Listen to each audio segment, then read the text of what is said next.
other vaccines. और यही नहीं, मुमरा की बड़ी समस्याएं जैसे कि एडिक्शन और ऐसी ही बीमारियों के लिए भी preventive and rehabilitative services available की गई है। हमारा यही मोटो है कि हम एक ऐसा हॉस्पिटल बनाएं जो लोगों को अपना सा लगे। मेडफोर्ड मल्टी स्पेशलिटी हॉस्पिटल, जो कि 60 बेडेड मल्टी स्पेशलिटी हॉस्पिटल है, यहाँ पर हमने कुछ सर्विसेज रखी हैं, जैसे कि क्यूरेटिव सर्विसेज है, प्रिवेंटिव सर्विसेज है, रिहैबिलिटेटिव सर्विसेज है, डायग्नोस्टिक सर्विसेज है। मैंने और मेरे जो पार्टनर है मिस्टर मेहरा जरीवाला सर, हमने सोचा था कि मुमरा के लिए हम कुछ अच्छा बनाएं, कुछ अच्छा करें, जैसे कि बेस्ट इंफ्रास्ट्रक्चर्स के साथ with low economical and affordable rates में हम पब्लिक को सर्विस दें, इसलिए हमने ये हॉस्पिटल बनाया। So please do visit us at Medford hospital. Thank you so much. अस्सलाम वालेकुम everyone, welcome to Medford multi speciality hospital, जहां हमारा विजन है to be a state of the art facility that serves not only the elite few but general public at large. और हमारा mission है to open a chain of hospitals to serve the lower strata of the society, again at affordable cost. Thank you so much everyone, and we are looking forward to serving you at Medford Multi Speciality Hospital.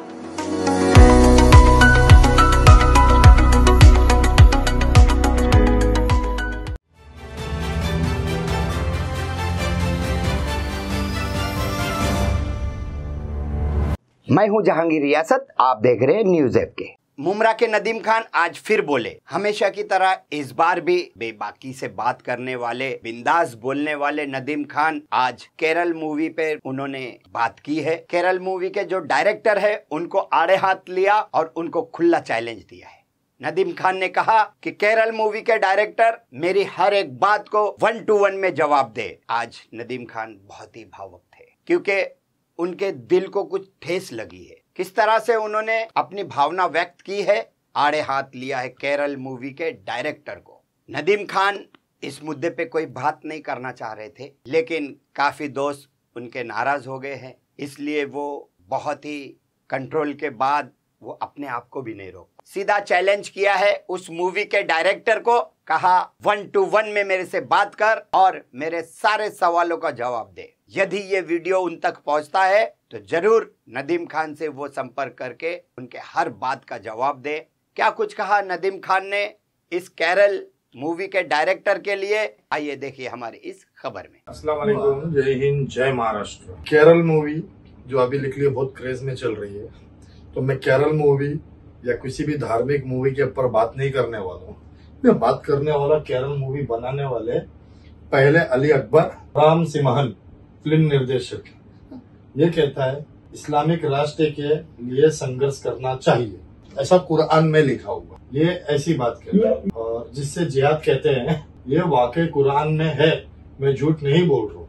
Kerala movie के producer director उनको open challenge करता हूँ, जिस ग्रंथ को भी पढ़ के इस्लाम धर्म को छोड़ के हिंदू धर्म को अपनाए हुए, हमें उससे कोई आपत्ति नहीं है, लेकिन तुम ने जो कुरान के ऊपर तोहमत लगाई है ना, इससे बहुत बड़ी आपत्ति है। मैं एक इस्लामिक टीचर टाइप में ही हूँ, जो कि मैं इस्लाम को जानता हूँ। मेरा पहनावा चाहे जैसा हो, लेकिन मैं कुरान को बहुत अच्छे से समझ चुका हूँ और कुरान को पढ़ता हूँ।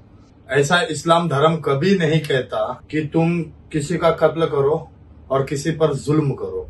कुरान तो बल्कि ये कहता है कि एक इंसानियत को बचा लिया तो सारे इंसानियत को बचाने के बराबर है। तुमने ये जो कहा कि मैंने इस्लाम धर्म छोड़ दिया क्योंकि कुरान कहता है कि तुम कोई भी देश में रहो, इस्लाम धर्म की पैरवी करो, तो भाई तू अगर मुसलमान है तो मुसलमान की पैरवी करेगा, तू अगर हिंदू है तो हिंदू की पैरवी करेगा, तू अदर कोई भी क्रिश्चियन है, सिख है, यहूदी है, तो जो कास्ट का है तो उसकी पैरवी करेगा ना। तो कुरान भी यही सिखाता है कि तुम मुसलमान की पैरवी कर रहे हो, इस्लाम की पैरवी कर रहे हो क्योंकि मुसलमान हो, तो इसमें गलत कहां से हुआ कुरान। मैं तुझे ये साफ चैलेंज करना चाहूंगा, 1 to 1, जब चाहे जिधर चाहे वहां बुला लेना। मैं एक कुरान अपने हाथ में लेके आऊंगा, तू चाहे जितनी ग्रंथ लेके आना चाहे लेके आ सकता है, मोस्ट वेलकम। मुझे इससे कोई आपत्ति नहीं है। जैसे कि मैं अपनी इस्लामिक किताब की रिस्पेक्ट करता हूं, वैसे हर ग्रंथ की रिस्पेक्ट करूंगा, ठीक है, और करता रहूंगा। मुझे कोई आपत्ति नहीं है, लेकिन मैं तुझसे ये सवाल करता हूं एक ऐसा टीवी के सामने नहीं। तुझे खुद को नहीं मालूम तू कौन से धर्म का। कुरान भेजने वाला एक खुदा, यकता खुदा, वो चुप नहीं, वो बयान करता है कि तू मेरे जैसी एक आयत बना के दिखा दे।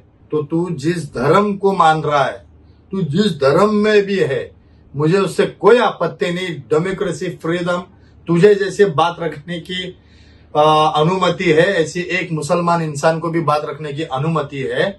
मैं तेरे सामने ये बात रखता हूं कि तू मुझे प्लीज वो घटना बता, कैरल स्टोरी कब घड़ी थी, और मुझे ये बता दे कि कुरान सिर्फ ये कहता है कि तुम इस्लामिक राष्ट्र की पैरवी करो, ये मुझे बता दे।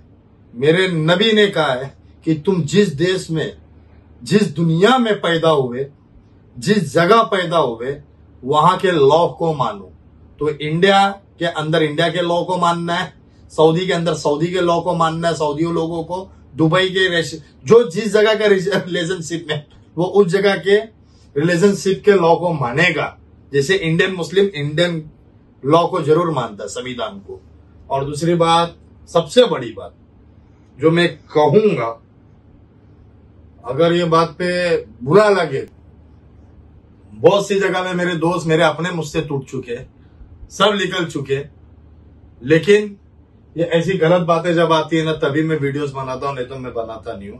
क्योंकि एक ह्यूमन राइट के नाते मानव का कत्ल हो रहा है, इंसानियत का गला घोटा जा रहा है, इसलिए मैं बोलता हूं। लगता है कोई स्टंट नहीं है इलेक्शन जीतने का, इसलिए ये स्टंट को मनाया जा रहा है, ऐसे स्टंट को अपनाया जा रहा है। ओपन चैलेंज पे बोल दिया, तू ये पैसा कमाने के चक्कर में बोल रहा है।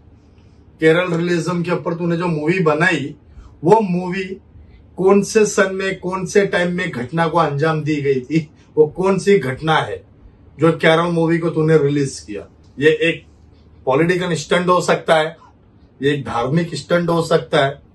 हिंदू भाइयों को मुसलमान भाइयों से लड़ाए, मुसलमान भाइयों को हिंदू भाइयों से लड़ाए। मैं अली अकबर राम सिमन से ये सवाल करना चाहता हूँ, बहुत अपने आप को ज्ञानी समझता है ना, तो उस ज्ञानी से पूछना चाहता हूँ, और वो इंसानों से पूछना चाहता हूँ कि हम इंसानों की पैदाइश और हम इंसानों की पैदावार कब आई और कहां से शुरू हुई, इंसान जाति का कहां से निर्माण हुआ, ये इंसान जाति आई कहां से। मुझे इसके सबूत के साथ अकबर अली राम सिमहन, तुम मुझे इसका सबूत दोगे। नहीं है तुम्हारे पास वो सबूत, तो आप मुझसे लोगे। जहां से इंसान की पैदावार आई, वो मैं कहता हूं बनी आदम से आई। और बनी आदम की मूर्तियां जो कब्र है, बनी आदम की जो कब्र है ना, वो कब्र से मैं साबित कर दूंगा कि हम इंसान की पैदावार कब आई। और ये कोई बता सकता है ये ब्रह्मांड किसने बनाया, ये धरती किसने बनाई, ये आसमान किसने बनाया, ये जहां किसने बनाया, ये कोई बता सकता है। खुदा एक है या खुदा कई हजार है। तो ये मुझे बताओ कि रिलीजन, तुमने जो अकबर जो धर्म को अपनाया, मुझे उससे कोई आपत्ति नहीं। हिंदुओं का मैं सम्मान करता हूं और करना भी चाहिए। भगवान या खुदा सिर्फ इंडिया में ही नहीं सीमित है। तुम इंसान या हम इंसान की जात कुछ नहीं है, वो पूरे वर्ल्ड का है। पूरे वर्ल्ड को बनाने वाला है, जमीन और आसमान को बनाने वाला है। जैसे हमारी आयत में कहा गया है, तुम कौन कौन सी नेमतों को झुटलाओगे अल्लाह की। मुझे ये सवाल का जवाब देना अगर मेरा ये वीडियो तेरे तक है, ठीक है, कि इंसान की पैदावार कहां से, ये मेरे को चाहिए। जय हिंद, जय महाराष्ट्र।